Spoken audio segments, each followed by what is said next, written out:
অসমত ভাবিবলৈ পাতিবলৈ কৰিবলৈ আৰু বহুত বেলেগ বেলেগ ভাল ভাল কাম আছে, চিন্তা আছে, কথা আছে। আমি সেইবোৰ ভাল কথা ভবা পতা আৰু কৰি যোৱাটো উচিত। এনেকুৱা ধৰণৰ বিতৰ্কসমূহৰ মাজলৈ নগৈ আন কথা ভাল কথা ভাবি পাতি কাম কৰি আগবাঢ়ি যোৱা উচিত।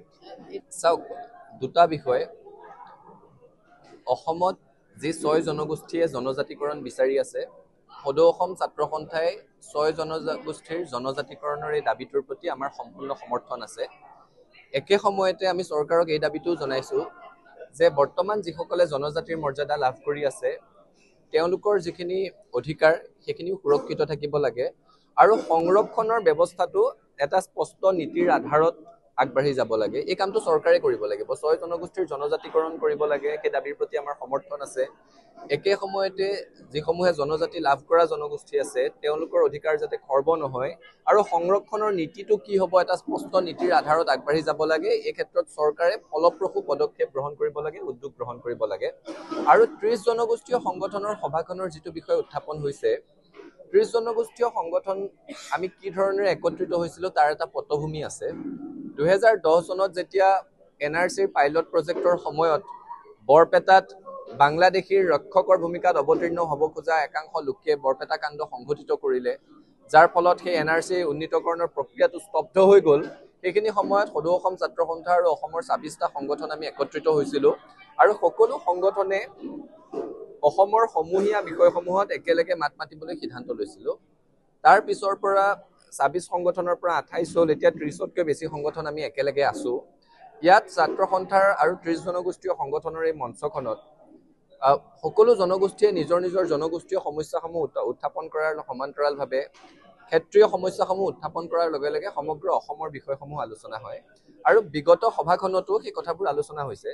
৬ জনগোষ্ঠীয়ে যিসকলে জনজাতিকৰণ বিচাৰি আছে, তেওঁলোকৰ সংগ্ৰামখন কি ধৰণেৰে আগবাঢ়িছে সেই বিষয়ে তাত তেওঁলোকে আমাক ব্যাখ্যা আগবঢ়াইছে। ছাত্ৰ সন্থাকো এই ক্ষেত্ৰত উদ্যোগ গ্ৰহণ কৰিবৰ কাৰণে অনুৰোধ জনাইছে। একে সময়তে CC2A বা ট্ৰাইবেল সংঘই জনজাতীয় লোকসকলৰ সংগ্ৰামখন কি ধৰণেৰে আগবাঢ়ি আছে, ফৰেষ্ট এক্ট ইমপ্লিমেণ্টেশ্যনৰ কথাবোৰ কি ধৰণেৰে আগবাঢ়ি আছে সেই বিষয়সমূহ তাত ব্যাখ্যা দাঙি ধৰিছে, তাত উল্লেখ কৰিছে। পাৰ্বত্য জিলাৰ পৰা অহা সংগঠনসমূহে আদানীয়ে ভূমি অধিগ্ৰহণৰ ফলত কি ধৰণৰ তাত সমস্যাৰ সৃষ্টি হ'ব পাৰে, তাত খিলঞ্জীয়া লোকসকলৰ ভাষিক সমস্যা, সাংস্কৃতিক সমস্যা কি কি আছে সেই বিষয়সমূহৰ বিষয়ে তাত উত্থাপন হৈছে। গতিকে সকলোৱে সমিল মিলেৰে সেই বিষয়সমূহ উত্থাপন কৰাৰ সমান্তৰালভাৱে সমগ্ৰ অসমৰ ভিত্তিত অসম চুক্তিৰ ৬ নং দফা যি বিপ্লৱ কুমাৰ শৰ্মা আয়োগৰ প্ৰতিবেদন আছে, সেই প্ৰতিবেদন কি ধৰণেৰে ৰূপায়ণ কৰিব পাৰি সেই বিষয়েও আলোচনা হৈছে। আৰু সকলোৱে এই প্ৰতিবেদন ৰূপায়ণ কৰিব লাগে বুলি ঐক্যমত প্ৰকাশ কৰিছে। আৰু অসমৰ খিলঞ্জীয়া জনজাতি, খিলঞ্জীয়া অসমীয়া আৰু অন্যান্য খিলঞ্জীয়া লোকসকলৰ স্বাৰ্থ সুৰক্ষিত হোৱাকৈ সময়ে সময়ে আলোচনা কৰি এই প্ৰতিবেদন কি ধৰণেৰে কাৰ্য কৰিব পাৰি সেই দিশত আগবাঢ়িবৰ কাৰণে ঐক্যমতত উপনীত হৈছে।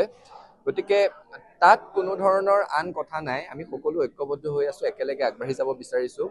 আৰু 5171ৰ যিটো বিষয়, চাওক, ঐতিহাসিক অসম আন্দোলন হৈছিলে বিদেশী বহিষ্কাৰৰ কাৰণে।